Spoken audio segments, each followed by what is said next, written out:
Welcome to the Anti-Woke Podcast. Anti-woke, anti-woke, anti-woke, yeah. Anti-woke, anti-woke, anti-woke, yeah. Let's do this. The Anti-Woke Podcast. I've been doing 2 podcasts a week, one that comes out Monday morning and the other one that comes out Thursday morning. So if you didn't know that, be aware. Trump is changing the federal government lickety-split, and people are like, that's illegal. You can't do that. But he's the president. How do you stop him? You go to the courts. So I heard there's a couple dozen lawsuits so far. One of them finally got to a judge. Trump said trans women, women with penises, who are in women's prison need to be moved into men's prisons. And the judge said, no, you can't do that. There's a fertility crisis. White people are not having enough children. You got to leave them in there. Go natalism. But here's the chess. I think it's just 1D chess. A lot of this stuff, they know it's going to get stopped by a judge. That's the first step to get it taken all the way up to the Supreme Court. And, it's a conservative Supreme Court, and so the thinking is they will rule in Trump's favor on, this thing, other things, lots of things, and then you'll really start changing stuff. Got a couple numbers about DEI.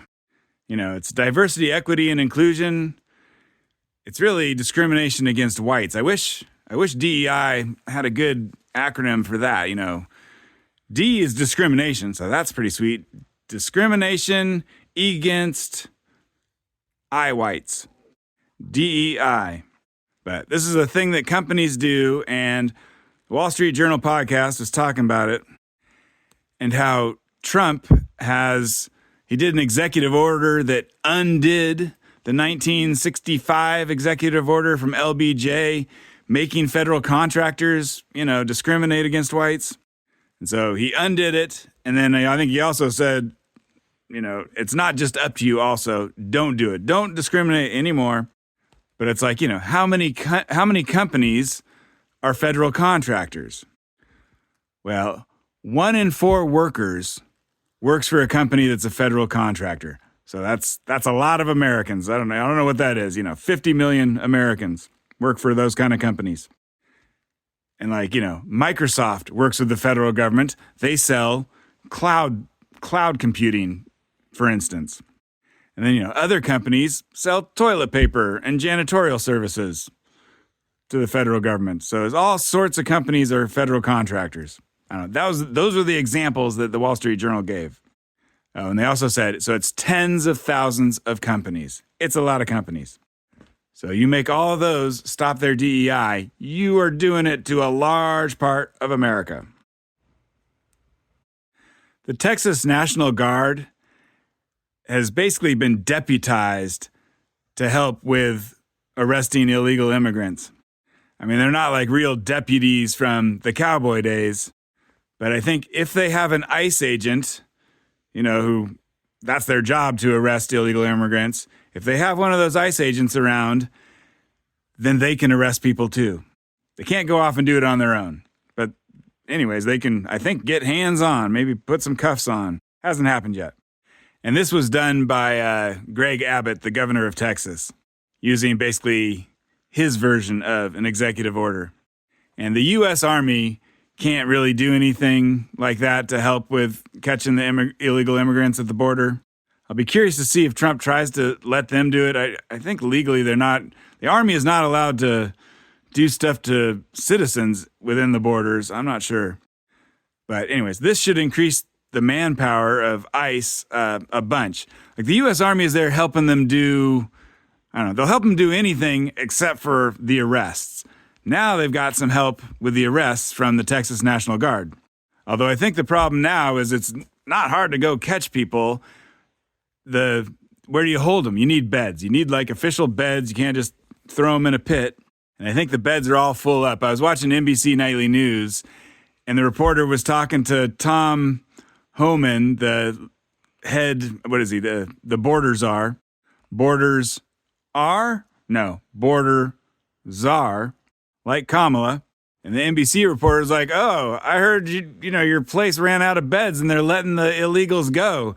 And Tom Homan is like, what? They are? No, they can't be. I'm going to go look into that. A new popular book came out this week. It's called Onyx Storm by a woman named Rebecca Yarros. And here's a new word for you. It is a romantasy, which is a fantasy romance book. And it's about a girl who goes to a military academy and learns to ride a dragon. And I don't know if it's young adult. I think it has more explicit sex scenes. So, it's like your young adult book, but with more sex. Maybe a bit of a bodice ripper. The bodices are being ripped. And apparently there was lines of people waiting for the book to come out at bookstores. The New York Times is saying this hasn't been seen in 20 years since Harry Potter. But so the name of the book is Onyx Storm. And, onyx is kind of like an Afro something word. So, I don't know. I asked AI about diversity in it. Anyway, the Rebecca Yarros is just some white woman. It's your typical white woman novel, whatever, But I guess the main character, Violet, okay, there's a guy and a girl, or there's a girl and a guy. The girl is Violet, and she has some sort of disability. And apparently the author had an illness in real life. And so, I don't know, somehow that's all related. You can fill in the blanks there. And then the love interest is a guy named Zayden. Anyways, I asked AI about the book, and it described it, and it made me laugh. So I asked it about diversity, and it said, Onyx Storm by Rebecca Yarros has sparked discussions about diversity and representation. While the series includes characters of varying ethnicities and chronic illness representation through its protagonist, Violet, some readers feel the portrayal lacks depth or specificity. For instance, Zayden is described as, quote, not white. That just made me laugh. The author's like, I'm not going to tell you what he is, but he sure as fuck ain't white. He ain't one of those evil whiteys. The transgender Mexican drug dealer movie Emilia Perez got nominated for 13 Oscars, I think second most ever. And the actress with a penis got nominated for Best Actress. And so I was rooting for her to win. That was going to be sweet. But there's controversy this week because apparently in 2020, this actress with a penis tweeted out that George Floyd was a drug addict. And also something about Muslims. I mean, basically anti-woke stuff. So I'm really rooting for her. But anyways, I don't think Hollywood likes it, so I don't think they're going to give her the Oscar. And these tweets have resurfaced, after the nomination, but I think before voting has ended on the Oscars. Maybe a lot of people already have their votes in. We don't know on that. That Washington, D.C. plane crash that killed 67 is basically out of the news now. It seemed like that was going to be a big one. We're still looking for proof that it was DEI. Trump said it was. We don't have proof. The military have been withholding the pilot's name. We got her name. It was a white woman. Oh, and we heard she was in the top 20% of her class, whatever class it was. Let me tell you, if that starts becoming standard information, like every time a non-white man does something bad, and they're like, oh, let me tell you their class percentile, that would be amazing. They're going to be like, the mayor of Los Angeles, bottom 3%. Mayor of Chicago, bottom 2%. But there was a couple weird things about this pilot. Well, first off, it looks like maybe it's the helicopter pilot's fault. There's two pilots. There's her and her trainer. And people think that they didn't release her name so that they could scrub her social media. I don't know about that. There's a picture of her from the internet standing in front of a White House podium like she, was used by the Biden administration to something. I don't know if they're using her to promote women pilots or something. It just seemed a little unusual. Or maybe women pilots are so rare that if you are one, you're going to meet the president or go to the White House. I don't think they let anyone actually talk to Biden, but And then her parents released a statement, something, she was a loving daughter and partner. And so then the internet was like, what do you mean, partner? Like, partner cowboy days? Your rustling days are over, partner? People are sensitized now because the LA Fire Department chief was a lesbian. The second in command there was a lesbian. The third lady was a lesbian. So we may have a new rule, You choose people because they're diverse, then they get blamed because they're diverse. Trump's got the shiny object. He's got the laser pointer. He's making the media and the Democrats chase it. They're pouncing on the laser pointer and they look at their paw is empty. So Netanyahu, Prime Minister of Israel, came for a visit in D.C. to talk to Trump. And they did a press conference, and Trump is like, America's going to take over Gaza, and the 2 million Palestinians there have to leave. And Netanyahu was like, whoa, I'm afraid to say that. But I think he was smiling. And, no one can follow the rule, but the rule is, don't follow what Trump says, follow what he does. But he's like a green laser pointer. I don't know if you have a laser pointer for your cat. The green ones are way better than the red ones. Tariffs, Elon, now we're on to Gaza. Oh my God, I had a genius idea. Trump needs to start massing troops on the Canadian border. That'll get him. I'm invading Canada. This is what you do when you're about to invade Canada. And then, after Elon has dismantled the federal government and America has taken over Gaza, you just go, psych, you pull the troops back. But here's the 3D chess that I don't think Trump is playing. But the reason why you can't solve the Palestinian Jew situation in Israel is because left-wingers in Europe have assured the Palestinians that they will eventually kick the Jews out. There's like, hey, you Palestinians, stay there, keep starving, make yourself starve more, commit lots of terrorism to ensure your starvations, and then we will be able to use that as a weapon against, the white Jews. The capitalists, all the things that left-wingers hate. And, the Palestinian women are like, I don't like this. I don't want to live in a shithole. And, the Palestinian men are like, bam, sit down and shut the fuck up. Well, that's not true individually, but that is true collectively. And so the 3D chess thing is, Trump saying this like, you think this is the worst it could be? It could get worse. Maybe that will get the left-wingers in Europe to finally give up on using Palestinian pain to, as a political weapon. I mean, probably not. I have not seen any limit to the amount of pain that people are willing to inflict on third parties so that they can attack their personal political enemies. All right, but then a little bit back to reality. The Jews get a tighter hold on Israel every year. I mean, they've been doing it for, 70 years, and it keeps getting tighter. And so, like, left-wing presidents, supposedly left-wing, like, Biden and Obama and Clinton, what they would do is they would say, I support a two-state solution, which means I support something that can never happen so we can do nothing and therefore allow the Jews to keep tightening their hold. On their country. They're tightening their hold on their own country. But I don't know if the next Democrat president or the candidates for that, I don't know if they can just be like, I support a two-state solution, which means I support doing nothing, which means I support Israel over the Palestinians. They may have to take a side, which would be bad for them as far as votes. The Democrats do not want to lose the Jews. They just lost the Hispanics. Black men are looking iffy.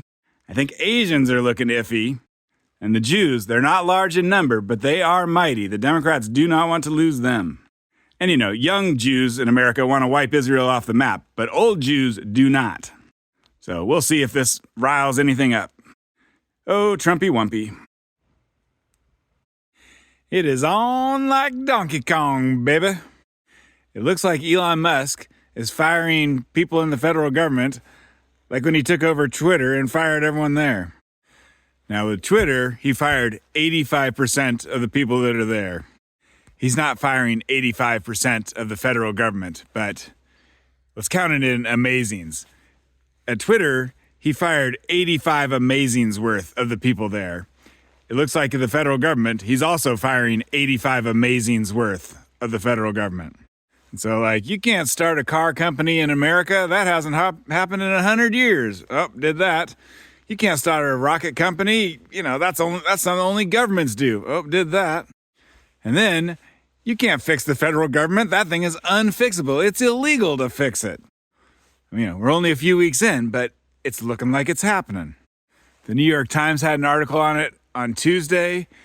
It looks like Elon has grabbed like 40 engineers from his various companies, SpaceX, etc. And they've taken over the Eisenhower building, which is some building a few blocks from the White House. And then Elon and his minions, his lieutenants, New York Times is calling it, they've been going into, federal buildings, going into the Treasury Department's building. And the people in there are like, you can't be in here. You don't have the clearance. And Elon's like, talk to the White House and you'll find out you don't have a job. So now they have access to the Treasury Department's computers, which are the ones that dole out the $6 trillion a year that the feds spend on everything, like every dollar that they spend. And so now they can look at every dollar that is spent. I don't think they can change where the dollars go, but they can see where every one of them goes. Okay, I'm just going to throw in a New York Times clip in the middle of my blather so you can see how they describe it. So he's effectively reviewing, auditing, embedding himself and his team within the government that regulates his companies. It's a scale of conflict of interest that we've never seen before. And when we talk to senior administration officials, it's pretty clear that Musk effectively reports to no one. He keeps President Trump apprised of what he's doing. He tells him for sure, and he's obviously only doing this with Trump's blessing. But in terms of operating like a normal federal government employee and, seeking approval, that's not how he's rolling. He is moving really fast, aggressively, and with the full authority of President Trump. And so we were wondering, how is Elon going to do any of this? He's not a government employee. DOGE, Department of Government Efficiency, is not really a department of the government. And so apparently, I think, before Trump took over, so probably a few weeks ago or something, him and his 40 engineers got ready for when Trump became president. And then Elon has been made like a part-time advisor, which is a type of government worker. And then there was some government thing called the U.S. Digital Service, USDS. And so he took that over and they renamed it to the U.S. Doge Service. And the U.S. Digital Service was something set up by Obama, I think 2014, where they were going to do digital, computer stuff to fix up the government and all its old crap. It's analog, old mainframe, whatever they were doing is going to bring it into the future. And so I think the U.S. Digital Service kind of has a lot of computers ready to go that have their tendrils into the federal government. So that's like the perfect thing for Elon to take over. And then it has that D in the name, so that was nice too. And then basically, it is illegal. It is against the law. You are a criminal if you try and make the government work good.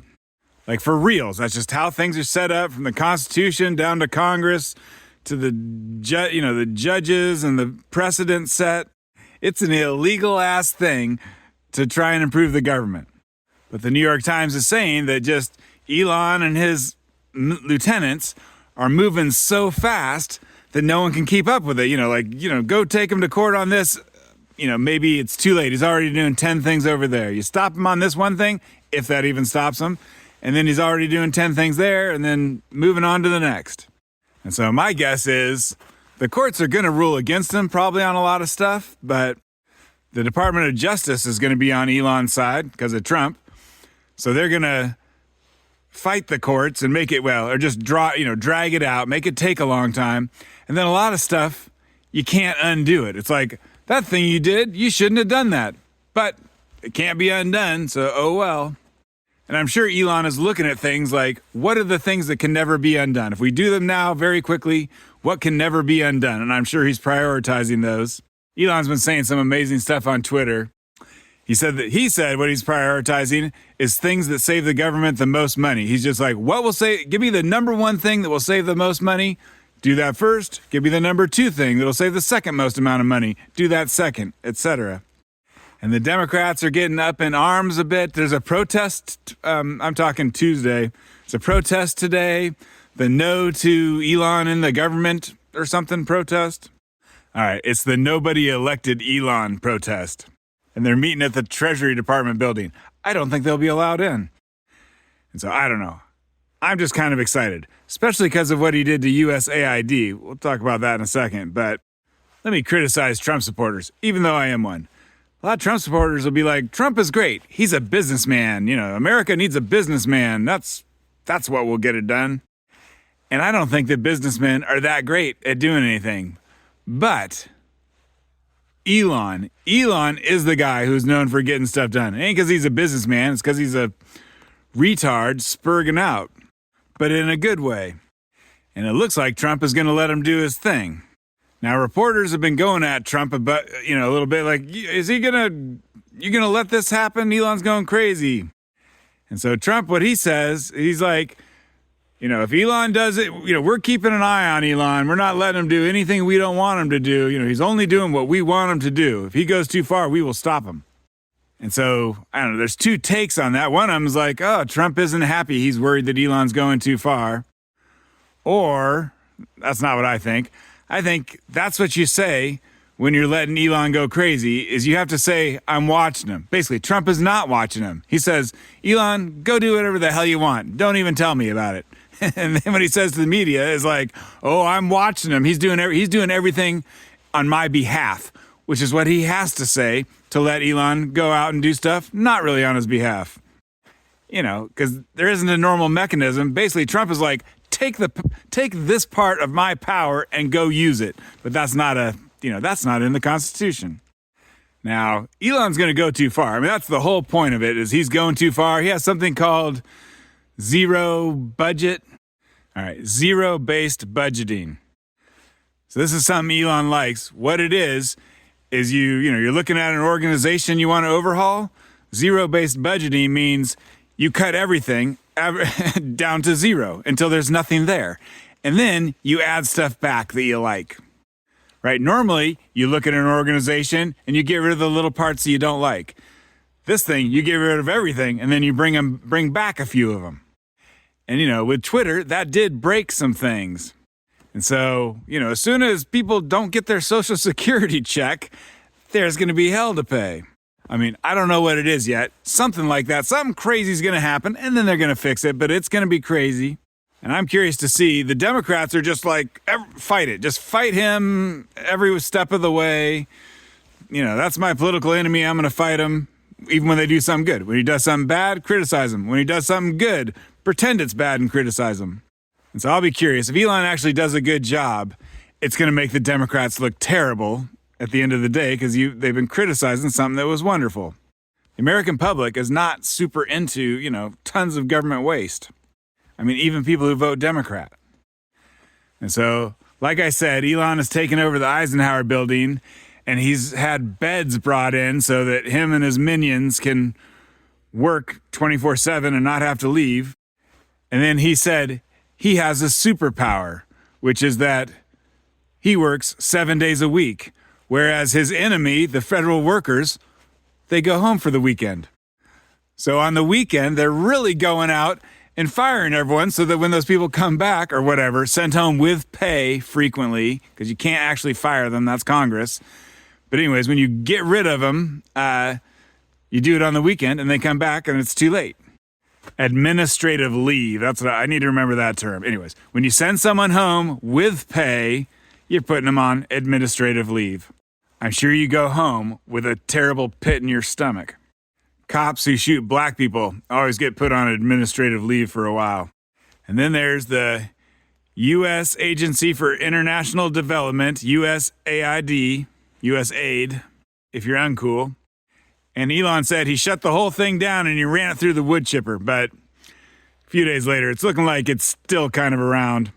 And all the top people have been fired or administrative leave, and it's been folded into the State Department under Marco Rubio. But anyways, it's kind of a whole agency that has kind of all gone away. And I talked about it. It's the one that, gives food to starving Africans and overthrows foreign governments. Created by JFK in 1961 and just fed starving Africans. And then in the 80s, Reagan, made it do extra stuff, including overthrowing governments in South America was what Reagan was into. And then for the last 10 years or something, it has been it spends all its money in Ukraine because it was part of provoking Russia into attacking Ukraine. That was what we wanted, and we used USAID to help make that happen. Them plus the CIA plus a few more. And so, it depends on, your bias, I guess how you describe it. If you like USAID, if you like overthrowing governments and starting proxy wars with Russia, then you say USAID is just an organization that hands out AIDS drugs to Africans. I don't know why, but the examples always end up back in Africa. It's doing this other great thing. Oh yeah, where? Oh, in Africa. But basically, if you want to keep USAID and overthrowing governments, you say, oh, they just give food to Africans. And then, if you want to get rid of USAID, like Elon does, you say, oh, they're just giving food to Africans. Because, people on Twitter are like, you never hear about other countries giving money to the American people. Why are we giving money to other countries' people? Americans are not super into that, even when it is starving Africans. Basically, it sounds wasteful, and so you can just get rid of it and say, I was just cutting the waste and the fraud and the abuse. They always say that, waste, fraud, and abuse. But here's my galaxy brain. It seems like USAID is putting money into all the countries that are next to Russia. And, if they got a government that's friends with Russia, we're trying to overthrow that government and put in a government that hates Russia so we can have every country that's next to Russia hate them. And that's not the galaxy brain. Here it is. If you want to do a deal with Russia to stop the Ukraine war, one nice thing to do to start it off as a little peace offering would be, hey, we're shutting down the agency that is trying to overthrow all the governments around you, and by extension, trying to overthrow your government, Putin. We're going to stop trying to overthrow your government. Now let's talk about ending that war. Okay, and all that is enough to get me excited, but just add on to it, there's an anti-woke part. So Caroline Leavitt is the new White House press secretary. She's a 27-year-old blonde woman who looks exactly the way, Trump likes a woman to look. And she's like MAGA baller, and the press secretary, that's who goes and talks to the press on behalf of Trump. And so she was talking about the woke stuff that USAID has been paying for. Like, they spent $32,000 on a transgender comic book in Peru. They spent $50,000 on a transgender opera in Colombia. They spent $1.5 million on DEI in Serbia for their employment. Anyways, they got a whole bunch of weird transgender and LGBTQ shit that they're doing in a bunch of small countries. Spending, the U.S. taxpayer dollar, which people ain't going to like. And I think USAID is like $50 billion a year. So those things are actually teeny. But anyways, transgender operas in Peru. It just sounds pretty stupid, pretty woke, pretty wasteful, pretty fraudful and abuseful. But USAID, it's pretty big and spends a lot of money, but it's not famous at all. Like, people don't know about it. But a thing that people have heard of that they're trying to get rid of also is the Department of Education. And it was created in the late 70s, so it's not like from George Washington's day. And conservatives have been trying to get rid of it, ever since it was created, probably. And I believe this is because education is a state thing. You got your K through 12, your universities, those are all state things. It's not, there's no federal university, for instance, or federal K through 12, unless Washington, D.C. shithole schools count. They probably do. That's interesting. The January 6ers were kept in the D.C. jail, which is like a federal jail. It's not a normal city jail. But I heard someone say, I guess education funding, 10% of it comes from the Department of Education. And I think under the Biden administration, it was used to push all sorts of woke LGBT turn the kids gay crap. I'm not constantly talking about, oh, this thing or that thing trying to turn the kids gay. I don't know. That's kind of ended. Anyways, doesn't mean you can't get revenge on the things they were trying to turn the kids gay. And so Elon and his crew, they fired 75 people at the Department of Education. I think these are actually fired. No pay. And they said it was because of DEI. It's not clear to me why, but it seems like you can fire people over DEI. Can't fire them for a lot of reasons, but that one you can fire them. It doesn't have to be administrative leave. And, one of the lawsuits that's hitting the Trump administration already is coming from the federal union saying you can't fire us. But anyways, they fired 75 people because of DEI at the Department of Education. And like they weren't, I don't know, according to them, they weren't like DEI people. All they did was they were the people who went to a DEI conference once. And it just makes me think like, cancel culture is a bitch.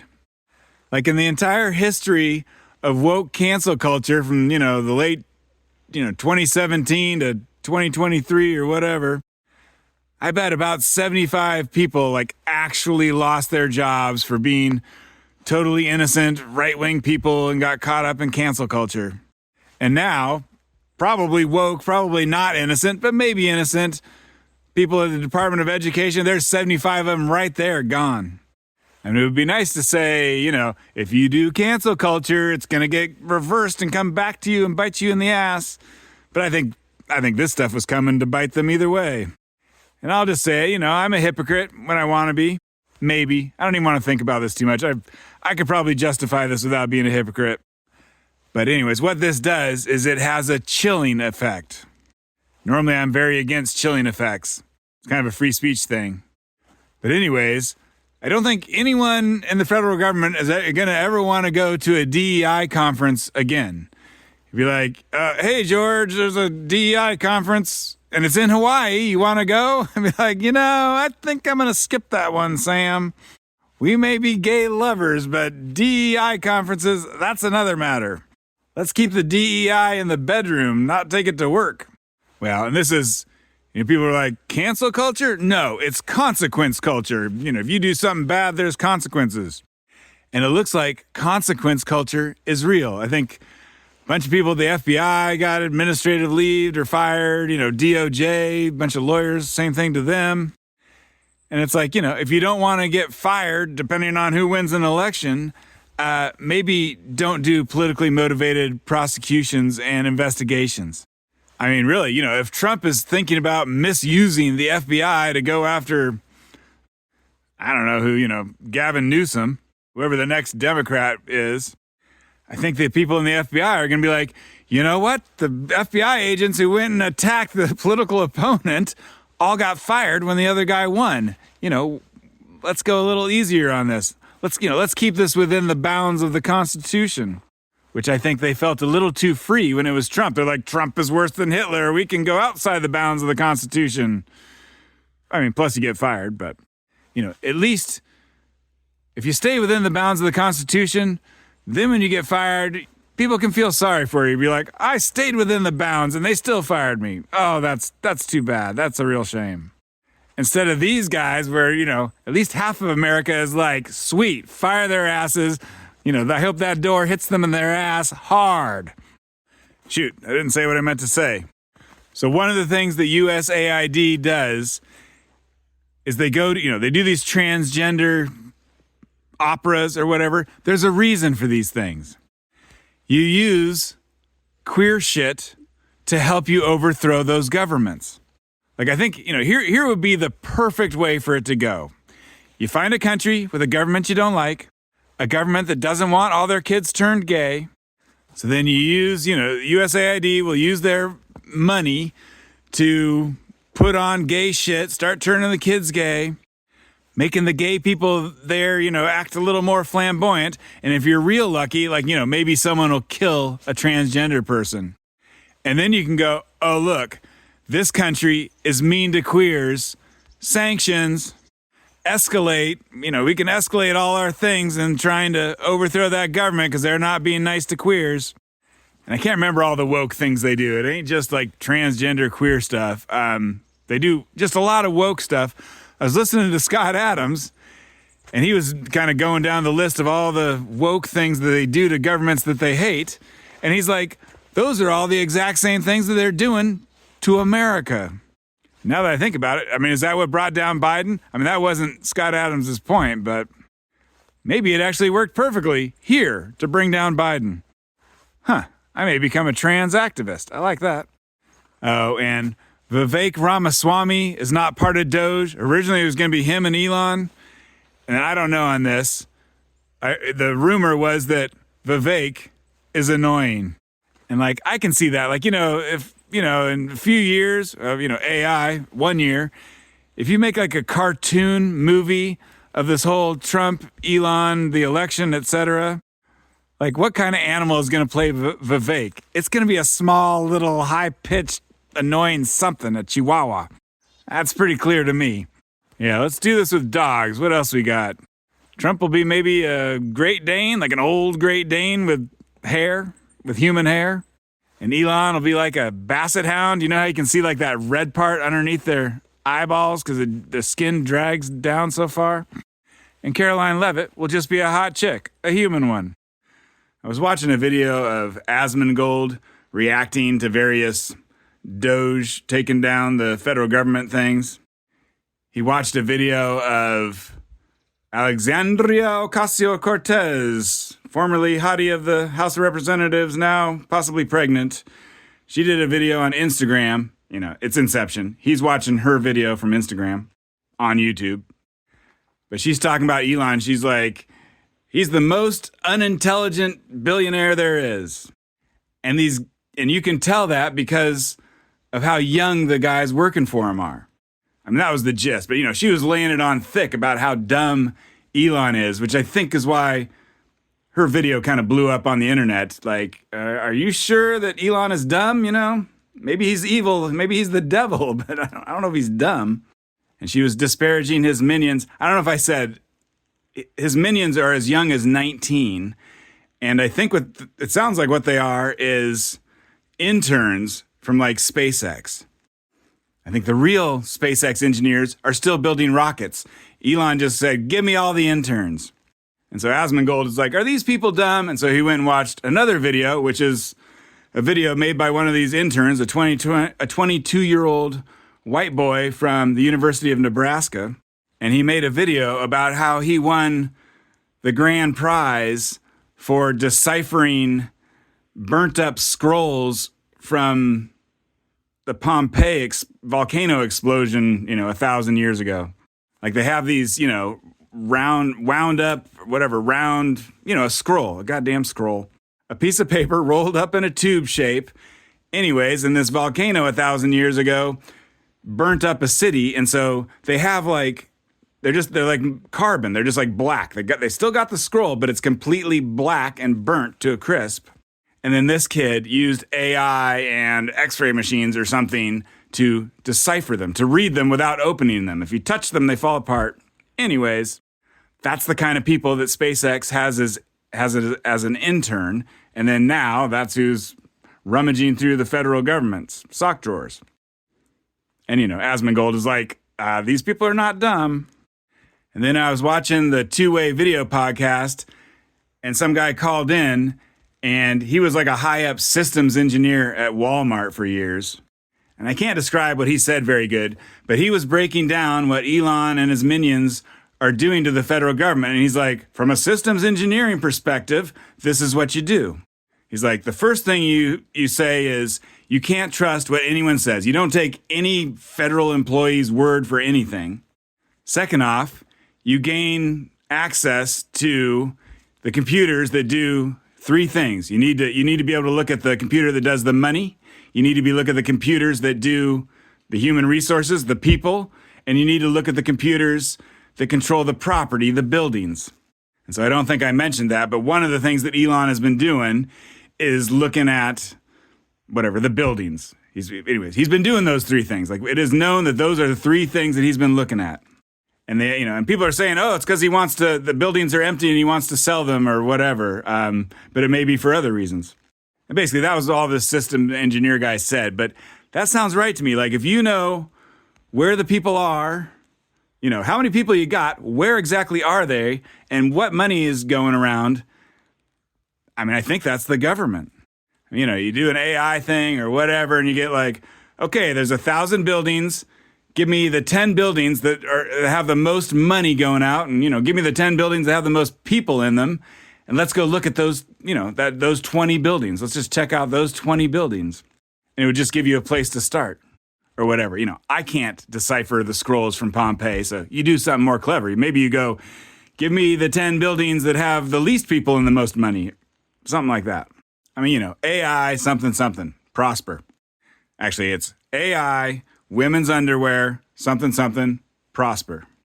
I think I mentioned they're going after the Department of Education next, maybe.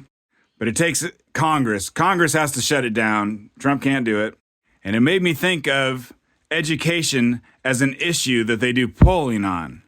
It's like they did polling for years. You can go back years and years where they're like, who do you trust more on blank? The Republicans or the Democrats?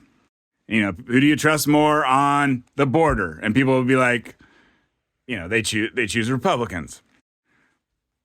Healthcare, they choose Democrats. Anyways, one of them was, who do you trust more on education? And the Democrats would, be way higher. People way trusted Democrats more than Republicans on the issue of education. But something happened recently, COVID, which I think has kind of changed that. I think now it's getting close to like 50-50, who do you trust? And basically, the Democrats, plus the teachers' unions, plus the woke Department of Education saying that, children with penises need to be able to go into the girls' locker room. And we just got our so-called nation's report card, and the kids are all stupid as hell because we shut down the schools and it's not going away. We've destroyed a whole, 6-year class of students, or 12-year? K through 12, who knows? We may have destroyed the entire K through 12 who was in school during COVID. So I think now is the time, if you hate the Department of Education like a lot of Republicans always have, now is the time to go after it, when it doesn't have the support. If you like this podcast, please tell a friend. If you want to leave a comment, you can on Spotify. All right, so I missed this comment last week, but here it is. Eric said, I've conducted a series of interviews throughout the community on the all-important cunt question. I've talked to baby boomers, X-Gen, Y-Gen, Z-Gen, Silent, and Great Gen are sadly confined to retirement homes. Conclusion, woke peeps and ill-informed call men, women, and children cunts, and anti-woke traditionalists only refer to men that way. Thank you for your comment, Eric. I wouldn't say that we've gone over our quota of saying cunt, but we're getting close to it. And then Reflex Red 101 said, so I found out by an anonymous source that the plane helicopter crashed. It was the bikers' fault.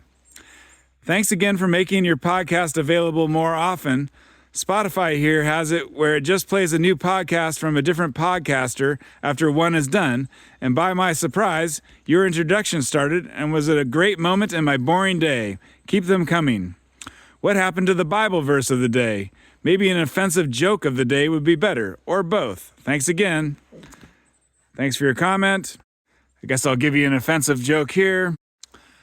Why did Helen Keller's dog commit suicide? You'd commit suicide too if your name was... All right, so Trump was going to put tariffs on Canada and Mexico and China.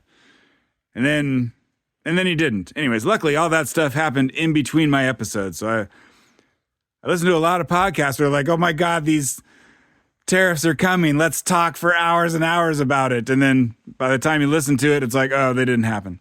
But anyways, I guess there is 10% tariffs on China. We'll see about that. And then Canada and Mexico, I think both are going to put 10,000 extra immigration stoppers or migrant stoppers along the border. Let's put it this way. The media thought they had Trump. They got him this time. They got that little piggy. These tariffs are going to make avocados expensive for the Super Bowl. Squeal, little piggy. And then Trump, that little greased pig, he got away. He went bloop right out of their hands. But anyways, so the tariffs didn't happen, and I didn't get caught that way. But I was taking some notes in case they did, so I'll still lay it on you. So LBJ, who created the discrimination against whites with one executive order in 1965, also did a tariff in 1964 called the chicken tax. And that chicken tax is why we have, Ford, General Motors, and Chrysler, Dodge, all making trucks, big trucks, and selling millions of trucks, and, tons of American workers having jobs making trucks. And so it was called the chicken tax because it started about something with chickens. But what he did in response to the European Union or something, well, they didn't have that back in. Whatever. What he did in response to some sort of chicken thing was he did a 25% tariff on light trucks. And that's what your normal pickup truck you see on the highway, that's considered a light truck. So anyways, there's a 25% tariff on light trucks from abroad. And that's why we make them here. And we have all those jobs. And so, this chicken tax has given America like 1 million good paying middle class jobs that have lasted for 70 years. Now, why doesn't every country just do a 25% light truck tariff? So tariffs only work sometimes. The idea is to keep the jobs in your country, in America we're talking about. But to do that, you basically need to be able to make whatever the product is. America knew how to make trucks in the 60s, and so that worked out good. You just kept out the foreign ones, and we just made all the trucks. But, this isn't going to work for, your typical African shithole country, right? They can't, they're not ready to just jump up a bunch of companies that all make trucks because the tariff is making foreign trucks expensive. You got to be able to, you got to have companies that can step in to take advantage of it, which basically that's not easy. And so that's kind of the problem now. You could just do tariffs on everything. But we don't have a company ready to jump in and make everything. And if you don't have, if you can't make it at home all of a sudden, then that basically is it's a tax on the American consumer. And so basically, it's kind of like we missed our chance on a lot of stuff. We should have been doing tariffs on all sorts of stuff, ever since World War II. Any industry that we wanted to keep here, we could have done a tariff on it.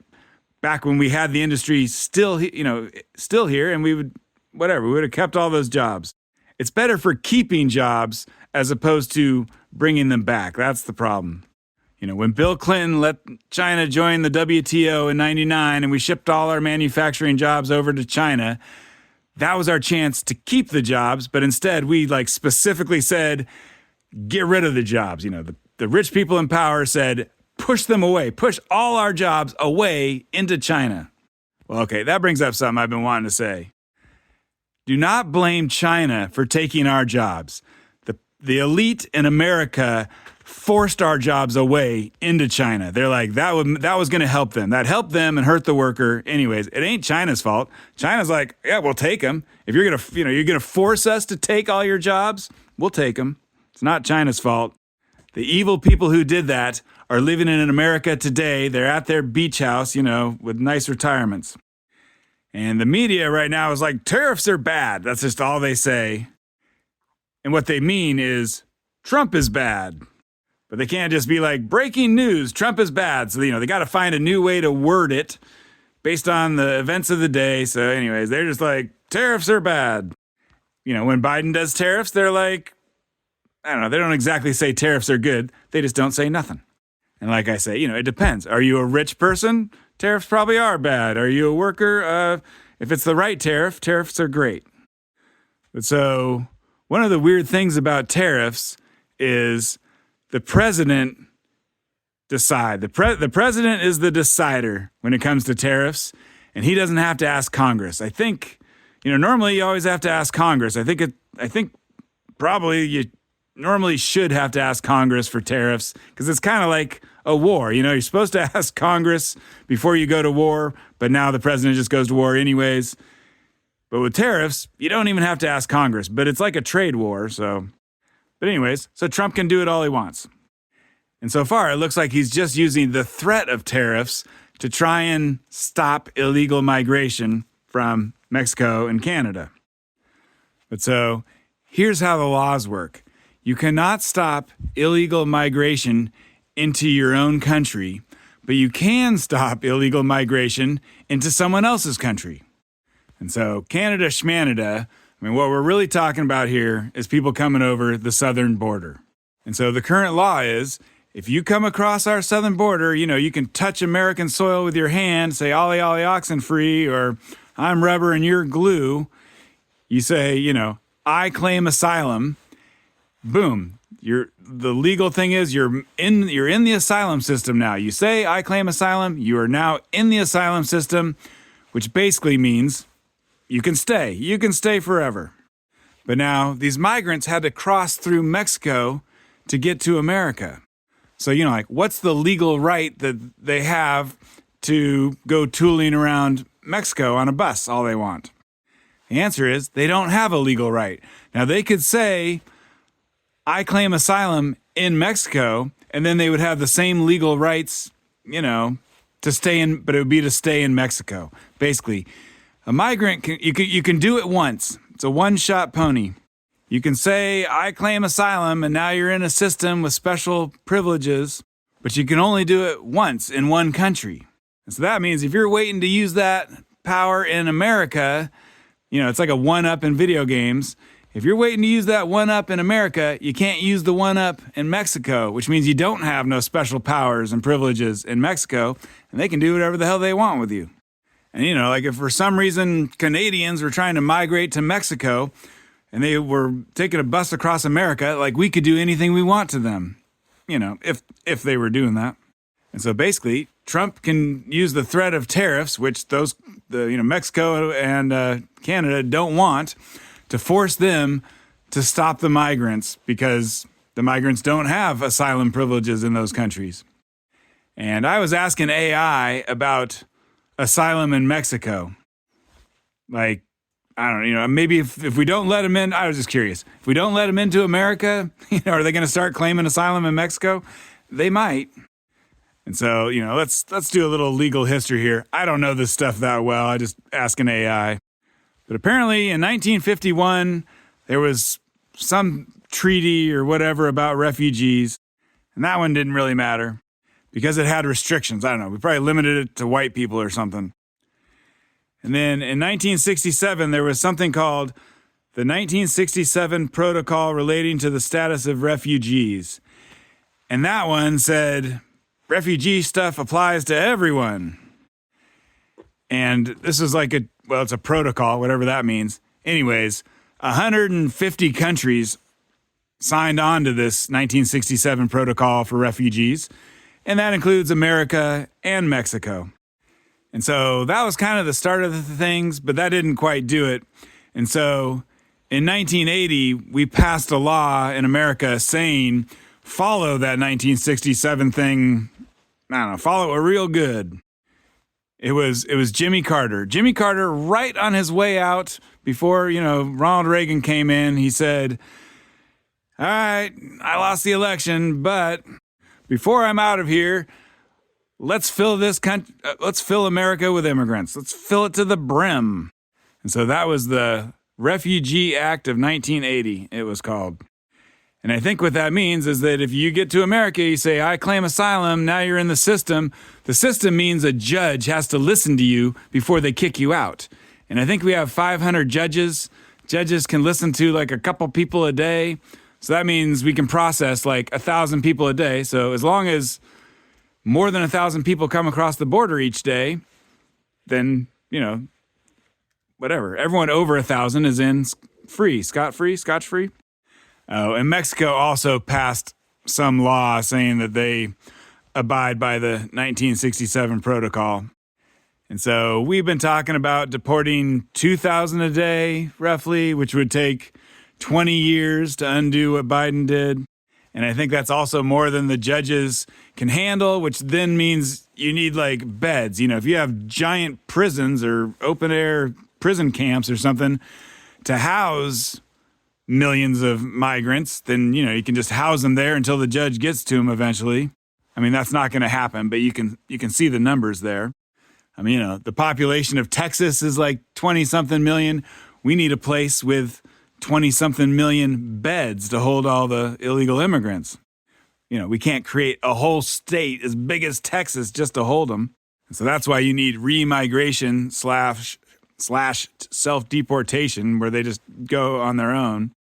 But I think what Trump is doing is going to shut the borders. The borders are going to be shut.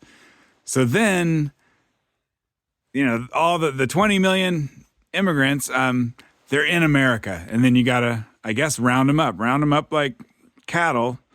Someone was saying, don't use the word round them up. It is kind of a livestock term. I don't know. I'm losing my train of thought here. I guess what I'm saying is what Trump is doing will close the border. As far as dealing with the situation that Biden created, I got no idea on that. Trump did a 10% across-the-board tariff on China.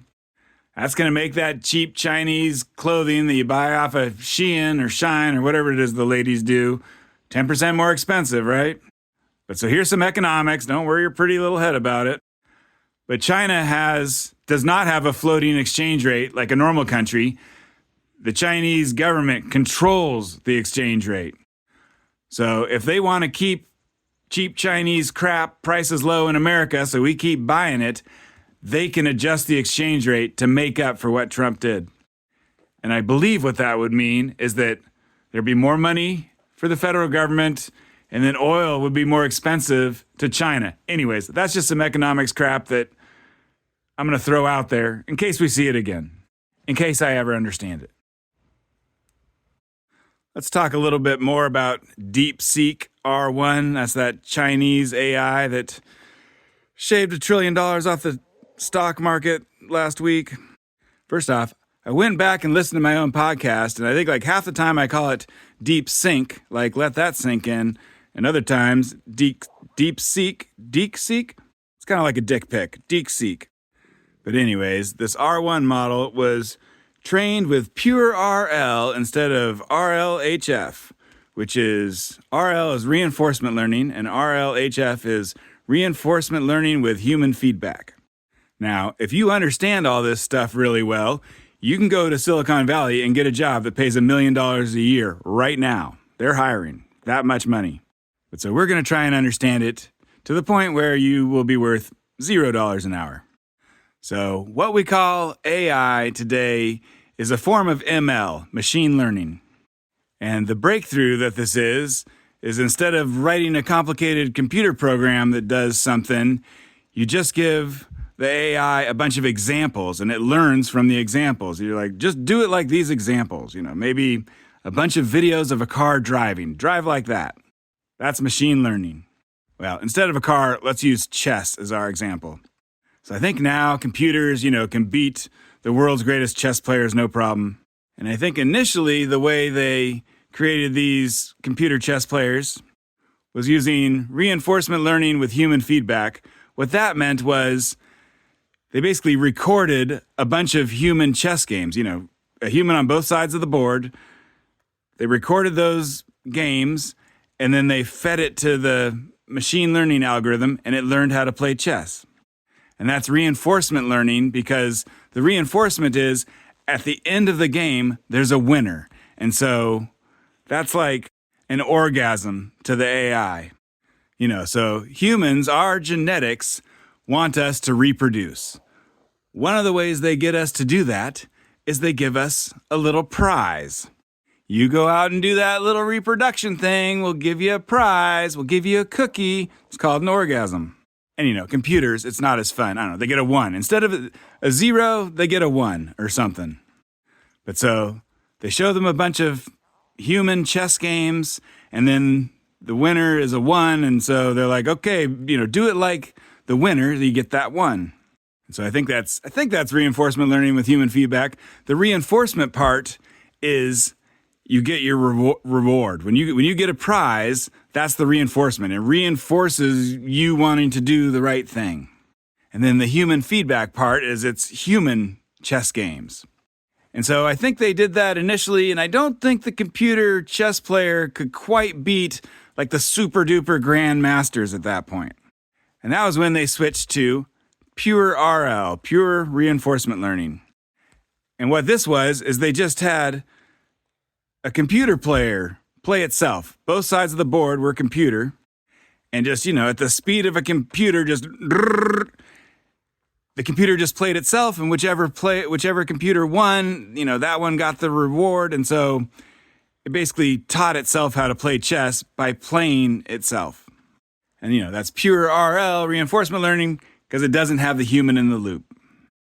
And then they noticed something interesting with this computer chess player that had trained itself. It started to do moves that a human would never do. Like it learned moves that worked that a human had never thought of. And so this DeepSeek R1 trained with pure RL, reinforcement learning, like it started making up, I think, its own language. All right, so this part's a little complicated, so just let it wash over you. But to create this AI, first off, it reads the internet, so it knows English. And then to have it be able to go and go through questions that fast, you can't do, Wikipedia-style questions about, did America start the war with Russia? So they would give it math and computer programming questions. So these are questions that can be automatically generated with the correct answer that can be checked. And that's enough of that, just in case you were wondering. But basically, so this DeepSeek R1 just starts going using the English it learned from the internet, plus all these questions, made by a computer. And so it was computer questions, answering computer questions, computer, getting little rewards, ones instead of zeros, little orgasms. And then it started creating its own language. A chess playing robot does moves that a human would never do. These AIs start answering questions in a way that a human would never think of. And it's an effective way, but it ain't human. And apparently this happens a lot with these AIs. They want to go create their own languages, more efficient languages. Like I heard someone mention, like the German language, they'll take a bunch of little German words and put them all together to make a new word. So maybe the AI is doing something kind of like that, except weirder. And anyways, like these AIs want to create their own languages. They're like, screw English. And then apparently the companies making these AIs, they have to fight against that because they want to check if the AI is doing the right thing. Is this AI going to, launch thermonuclear warfare and kill us all? Well, you have to be able to understand what the hell it's saying. So the AIs are constantly wanting to go off and become like their own crazy alien species. And we're like, no, bring it back. It's got to be doing things in English. Here's a little concept to stop censorship. Now, maybe with Trump in office, we're not going to get censored anymore, but yeah, you never know. So currently, you go to YouTube and you subscribe to your favorite influencers there, and then you go to Twitter/X and you subscribe to the people you want to read there, and you follow your friends on family on Facebook. And that means, if someone starts speaking the truth on YouTube, YouTube can shut them down. And, same thing. If someone on Twitter X is speaking the truth and Elon doesn't like it, Twitter X can shut them down. Basically, all those companies can shut down the individual influencers on their platforms. And so there's a little bit of a movement to fix this. I think it's currently being squashed by the Apple Store and the Android Store, so you can't do it. But what people want to do is create an app for your phone that follows influencers regardless of what platform they're on. So like, you follow Ben Shapiro on YouTube, you follow your mom on Facebook, you follow some Nazis on Rumble, the YouTube alternative. And anyways, you go to this hypothetical app and it shows all those people, right? At the top is Ben Shapiro's latest video, and then right after that is your mom's racist comments from Facebook, and then right after that is some Nazis from Rumble. And so at this point, Facebook can still shut down your mom. But the idea is Your mom, she has an account on Facebook. She also goes and creates an account on Rumble, right? And whenever she posts one of her rants, she puts them to multiple platforms. And then when Facebook takes her down, you don't even notice it, right? This hypothetical app, it was giving you her rants from Facebook. Now it just grabs her rants from Rumble. Hopefully that makes sense. I wish I hadn't added Rumble in my explanation. I think that complicated it. Rumble is a video site like YouTube that has less censorship, or that's what they say. Well, that's the end of this episode. Links in the description, and thanks for listening.